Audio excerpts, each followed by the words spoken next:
আসসালামু আলাইকুম। আশা করি আপনারা সবাই ভালো আছেন। আমি কিছু সময়ের জন্য বা কিছুক্ষণের জন্য আপনাদের সঙ্গে কথা বলবো লেবুর সম্পর্কে। লেবু এটা সাধারণত কয়েক প্রকার হয়ে থাকে। পাতি লেবু বা কাগজি লেবু, গোড়া লেবু, টেবা লেবু, কমলা লেবু, নারাঙ্গি লেবু, বাতাবি লেবু, এটা বিভিন্ন প্রকার হয়ে থাকে। তো এই লেবুর উপকারিতা সম্পর্কে আপনাদের সাথে কিছুক্ষণ, সেটা হচ্ছে লেবুর উপকারিতা সম্পর্কে আমাদের যদি লেবুর উপকারিতা নিতে হয় তাহলে যথাযথভাবে এটা ব্যবহার করতে হবে, তাহলে লেবুর উপকারিতা আমরা পাবো। লেবু সম্পর্কে অনেকের ভুল ধারণা আছে, কারণ এটা আমরা অনেকেই ভুল করি। সেটা হচ্ছে লেবুর রসটা আমরা অনেক সময় গরম পানির শরবত এটাতে তৈরি করে থাকি, বা এটা দিয়ে আচার ব্যবহার করে থাকি, আচার বানাই, যেটা আমাদের সবারই কম বেশি খুব পছন্দ। কিন্তু আমরা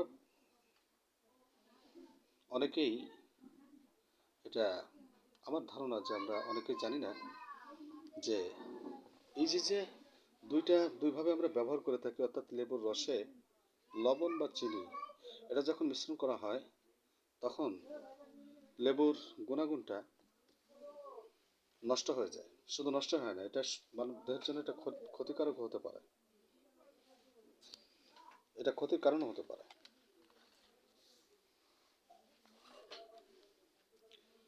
কারণ হচ্ছে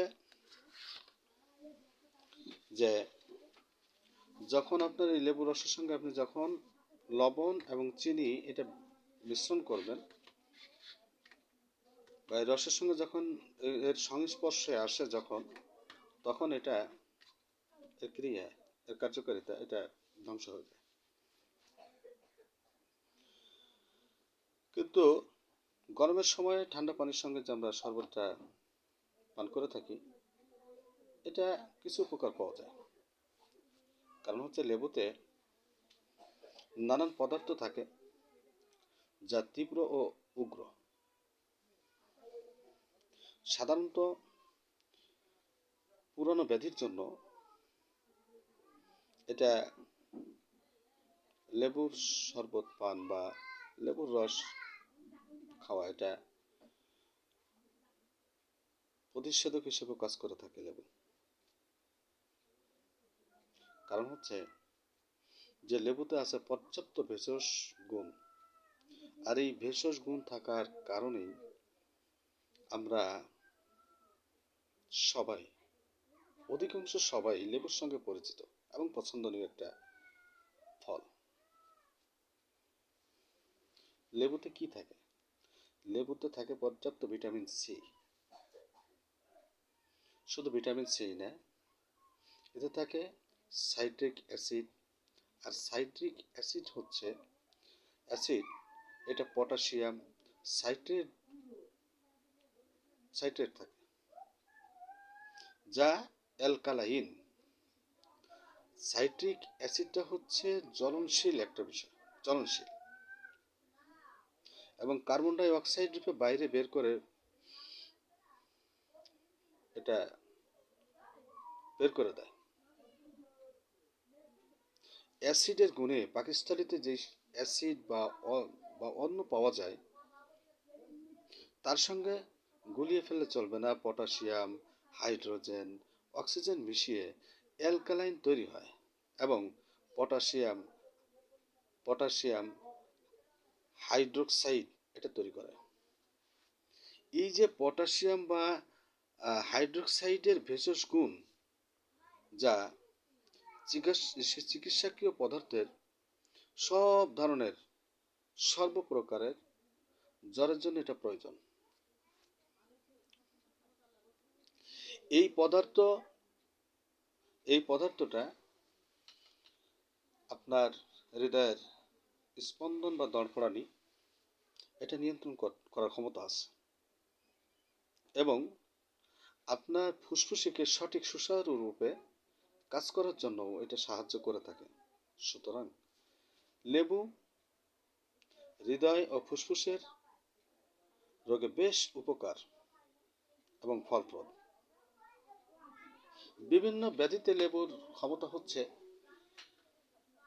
লেবুর উপকারিতা হচ্ছে বা এর গুরুত্ব হচ্ছে লেবুর রস লবণ ও চিনির সংস্পর্শ। আমি আগেই বলেছি, লেবুর রস চিনি এবং লবণের সংস্পর্শে এলে যদিও তার গুণ নষ্ট হয়ে যায়, তার প্রাকৃতিক চিকিৎসা দ্বারা উপচারে লেবুর উপযোগিতা নিয়ে কোনো সংশয়ের অবকাশ নেই।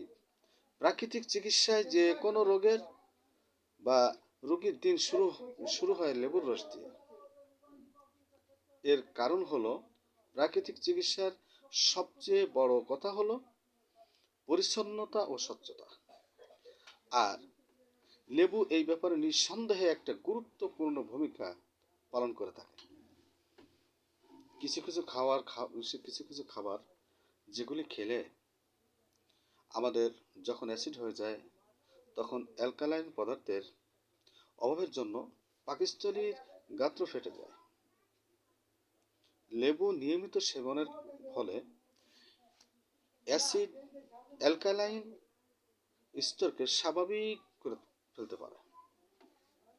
এক গ্লাস গরম জলে বা এক গ্লাস গরম পানিতে যদি আপনি লেবুর রস খান, তাহলে এটা পেটের যাবতীয় ব্যাধি বা রোগ এটা আশ্চর্যজনক ওষুধের মতো কাজ করে থাকে।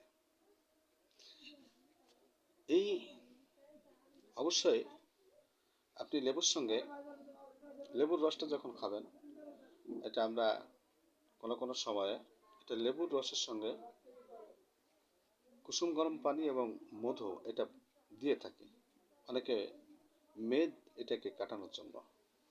কিন্তু এটা যখন আপনি লেবুর রসের সঙ্গে কুসুম গরম পানি এবং মধু মিশ্রণ করে যখন এটা পান করবেন, তখন আপনার মেদ আরো বাড়বে। শুধু লেবুর রস এবং হালকা গরম পানি বা কুসুম গরম পানি এটা খাইলে এটা আপনার মেদ কমে যাবে।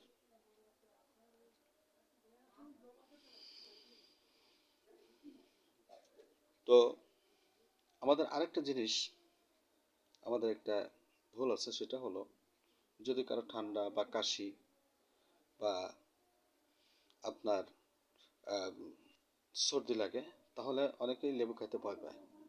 এই ধারণাটা ভুল যে এটা খাইলে আমার এই প্রবণতা বা এই সমস্যাটা বেড়ে যেতে পারে, কিন্তু ধারণাটা ভুল, সম্পূর্ণ ভুল। কারণ হচ্ছে লেবুর মধ্যে আছে এটা, যদি এই গুণাগুণগুলি আছে, যদি এটা সঠিকভাবে যদি ব্যবহার করা হয়, তাহলে এতে ভয় পাওয়ার কোনো কারণ নেই, বরং এটা উল্টো ফল দেবে আপনাকে। অর্থাৎ সর্দি কাশি এটা আপনার ক্রমশত এটা আপনার সেরে যাবে। লেবুতে ব্যাকটেরিয়া নাশক দারুণ ক্ষমতা আল্লাহ তাআলা এই লেবুর মধ্যে দিয়েছেন, যা সামান্য সময় কয়েক মিনিটের মধ্যেই ব্যাকটেরিয়া ধ্বংস করার ক্ষমতা লেবুর মধ্যে আছে। লেবুর রসে এটা কিন্তু ঠান্ডা লাগায়, টনসিলা ফলায় বা শ্বাসরোগে, হাঁপানিতে এগুলো ফলদায়ক। লেবুর পানি দিয়ে যদি আপনি কুলি করেন বা গার্গল করা যায়, তাহলে যেহেতু এতে অ্যান্টিসেপটিক আছে, এর গুণ আছে, সেই ক্ষেত্রে আপনার মাড়ি ফলা এটা দূর করতে পারে, এমনকি মুখের দুর্গন্ধ এটা দূর হয়ে যাবে। আবার যেহেতু এতে